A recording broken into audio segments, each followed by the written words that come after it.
رسول سورۃ الحجرات کی آیت نمبر 6 میں ارشاد فرمایا، کہا یا ایھا الذین آمنوا ان جاءکم فاسق بنبأ فتبینوا۔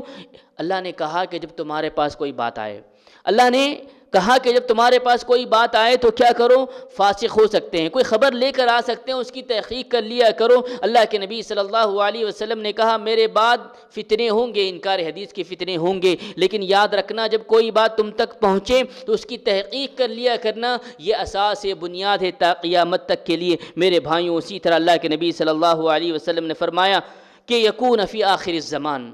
آخری زمانے کے اندر دجالون کذابون یأتون من الحدیث بما لا تسمعوا انتم ولا آباؤکم، آخری زمانے میں کذاب پیدا ہوں گے۔ اور ایک حدیث کے اندر اللہ کے نبی صلی اللہ علیہ وسلم نے فرمایا ثلاثون کذابون، جو آئیں گے نبوت کا دعویٰ کریں گے۔ اور اللہ کے نبی صلی اللہ علیہ وسلم نے اس حدیث مبارک کے اندر کہا، جس کو امام مسلم رحمہ اللہ نے بیان کیا، کہ یأکونون فی آخر الزمان دجالون کذابون یأتون من الحدیث، ایسے حدیثیں لے کر آئیں گے، ایسی باتیں لے کر آئیں گے تم اس سے پہلے تم نے کبھی سنا ہوگا نہ تمہارے باپ دادا نے سنا ہوگا، بلکہ اللہ کے نبی صلی اللہ علیہ وسلم کہتے لا یضلونک، تم کو گمراہ کریں گے۔ اس لیے ضروری ہے کہ ایسے وقت میں سند کو دیکھا جائے، ایسے وقت میں طریقہ کار کو دیکھا جائے کہ جو یہ بیان کر رہا ہے شخص، اس کا تعلق کہاں سے ہے، کس کی حدیث بیان کر رہا ہے، اس سے سلسلہ کہاں سے جڑتا ہے۔ اسی لیے منہج سلف کی بڑی اہمیت ہم کو ضرورت پیش آتی ہے کہ ہمارے صحابہ نے، ہمارے اکابر نے، ہمارے سلف نے بڑی محنتوں کے ساتھ اس چیز کو ہم تک پہنچایا ہے۔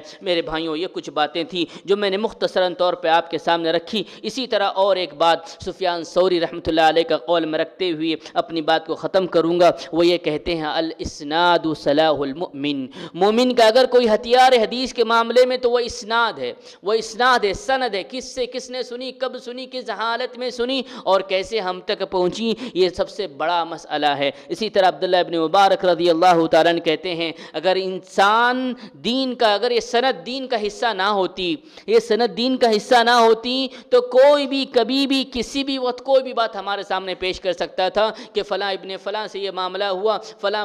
ابن فلاں نے یہ کہا تو اللہ کے نبی صلی اللہ علیہ وسلم نے یہ کہا۔ میرے بھائیوں، بہت بڑی قربانیوں کے بعد، بہت بڑی مسائل کے بعد اللہ تعالیٰ نے من و عن دین ہم تک پہنچایا ہے۔ وقت کا تقاضا یہ ہے میں اور آپ اگر حدیث مبارکہ سے جڑنا ہے اور انکار حدیث سے بچنا ہے تو ہمیں ضرورت اس بات کی پڑتی ہے کہ صحابہ کرام رضوان اللہ علیہم اجمعین کی سمجھ کے مطابق قرآن حدیث کو سمجھیں اور